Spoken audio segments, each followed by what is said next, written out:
So today we will be taking our first look at the pre-alpha demo for System Shock. This is being put out by Nightdive Studios, Stephen Kick, and all the wonderful folks over at Nightdive Studios have been super cool and generous and given us this opportunity to have a first look and see what should we expect.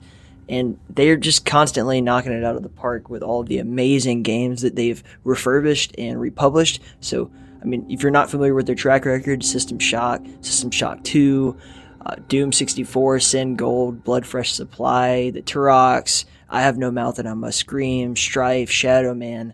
I mean, the list goes on, and it's just incredible what they've managed to do with just these refurbishment titles. So the natural progression seems to me that, like, obviously, like, look in the top left corner, let's go straight into a full-on remake of System Shock. And this is something I think is going to be on par with the Resident Evil remakes.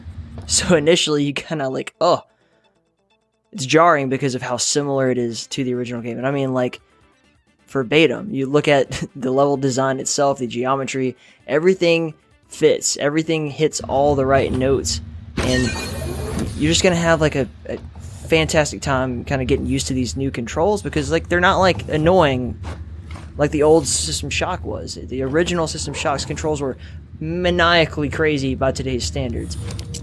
Here we are, full-on normal WASD first-person shooter style game. You have the lean buttons with your Q and E. Obviously you're going to remap it to do whatever you want, but we have a modern game here, folks. And right off the bat, you get to come up here and see Wally like, hey man, trying to hit this pipe? He wants to get hit by the pipe is what happened. But I just got done playing Doom Eternal, and I'm telling you, there's nothing in that game that's as satisfying as beating that robot over the head with this pipe in this game. Like, you could feel the weight on it. The sound design is nearly perfect, and I'm sure it's only going to improve. But so you come in here and you enter the door code. We're all familiar with that. It's written in blood on the wall. You beat through this guy, and they're really not all that bad. And we're going to have to talk a little bit about the enemy AI as we go through here. The puzzles are still kicking ass, taking names. You get to play around with this stuff. Very, much so the type of thing that I feel fans of the immersive sim genre will find themselves comfortable and at home doing. Move these things around, complete circuits and everything. It kind of reminds you of what we've seen with BioShock. And, you complete the circuit, whoop-de-doo, you move on. Open up the areas. And listen to that sound. You take a couple of moments to check your makeup, and then what happens? Oh no, there's another monster. And just look at the way he prowls at you. I do really like that. You get the blood spatter off of him. And is this like the craziest looking AAA graphics in the world? No, obviously not. It's doing the job, and it's bringing us into this. And I wanted to also take a moment to acknowledge the system that we have for managing our items. And if you've played the original System Shock, you know it's a text-based piece of shit, and it's really annoying. And if you love it, you love it, cool. But the modern one, much more survival horror, Resident Evil style, where you can, have your blocks and move everything into usable slots. So I thought that was a really nice quality of life improvement overall.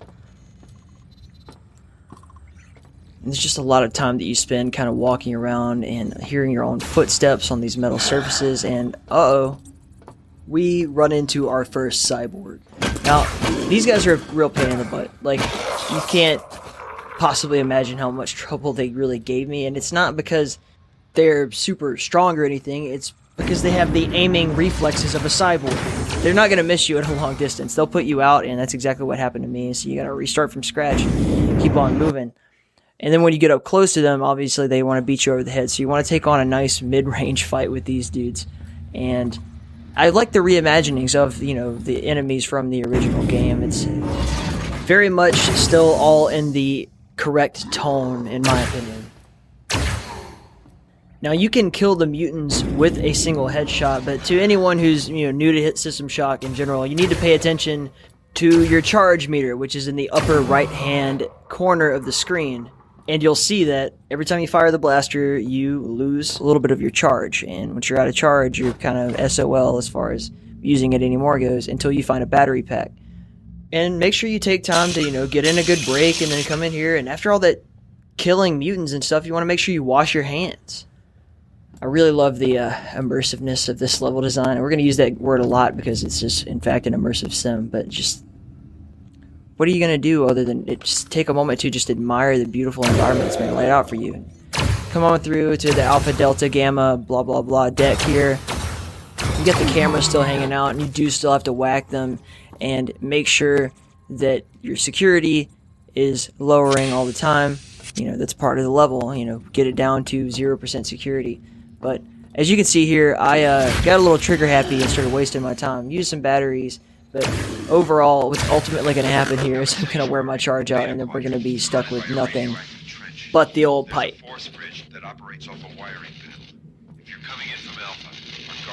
Now, as we move into this area, we will note that you can't go to cyberspace yet, and that was a huge bummer for me, but I knew that getting into it.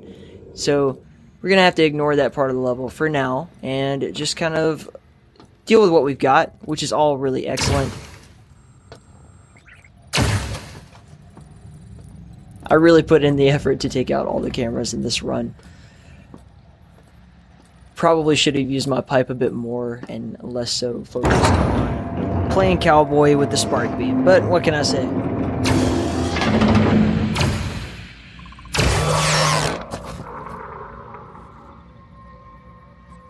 I like the death animations also, where they just sort of ragdoll down. It's so beautiful. Oh god, yes. It's just gonna belly flop. You get that headshot on these guys, it's really, really satisfying. You can pretty much guarantee they're not going to be a problem if you see them from a distance. There's a lot of jump scares too. There's going to be a lot of just them hanging around outside of corners. I don't want to spoil them all, but there's no cutscenes thus far. The only thing you get is little flavor animations, things going on with your weapons as you pick them up for the first time or when you're using an item, but nothing that disrupts the flow of the game, and I think that is the perfect choice to make, especially considering what we're looking at right now with the modern AAA studios that are all just pumping out these half movie, half games. This area can be a bit frustrating. You have the poison gas on the ground, you gotta run over here, climb back up, and it's one of the early kind of puzzles in the game that you really have to kind of figure out. So I like it. You don't have that laser bridge up, so you got to come over here, make your way, and if you're a dummy like me, it takes you forever to find the trigger.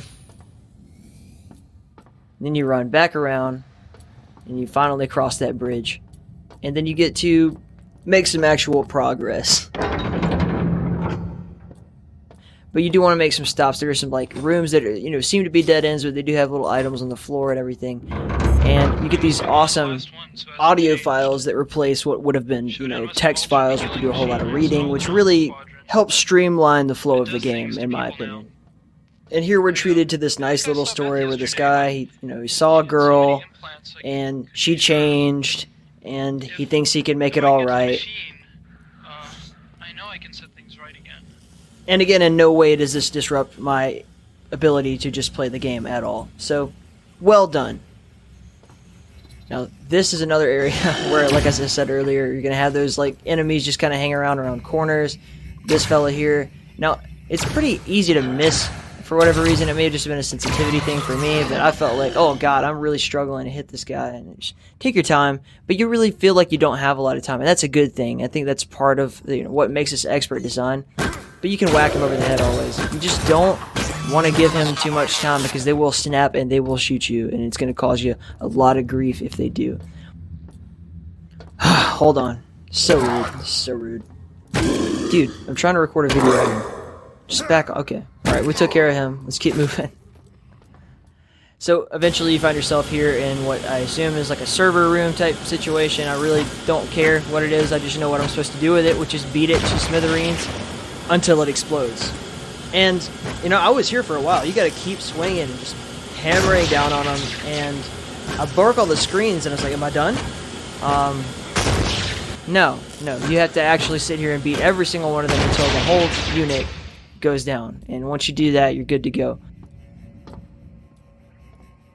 And here is where the lovely Shodan makes her first appearance. Love the voice acting in this. It's nearly perfect. Now, This is a good example of the enemy again. Like, oh, come on, man. He saw me. I know he saw me. He's just goofing. So, I mean, there's some little onesies and twosies. I'm sure they're going to clean it all up and make it absolutely outstanding by the time that we're all treated to a proper release. And with anything pre-alpha, you got to leave some wiggle room.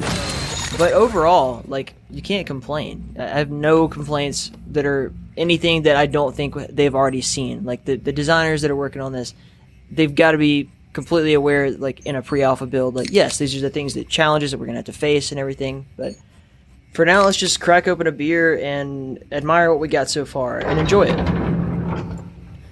Again, you can find all these little secret areas that are really nice and just perfectly subtle, wonderful. You don't have to worry too much about dealing with an overly cluttered inventory, at least not in this first level. But surely, over time, I'm assuming we're going to have to do a lot more stringent about how we manage them and stack similar items. It seemed like we were going to end up with a lot of berserk packs and stem packs and medi packs that you will want to try to keep organized.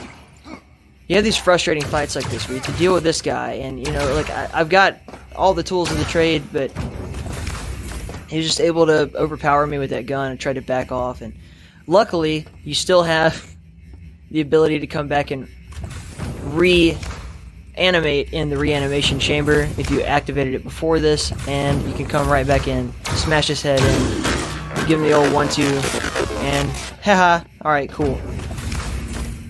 This really nice immersive areas here where you can just sort of move on through, and ultimately you come out here where the elevator, open up this back area. You can go in there if you like, or you can just turn right around and exit through this elevator. And that's a wrap for this demo. Guys, I really don't know what to tell you other than if you're a fan of System Shock, I think you're going to be totally happy with this. Get this wonderful elevator music to finish it off. Like, it's just such a promising, awesome title.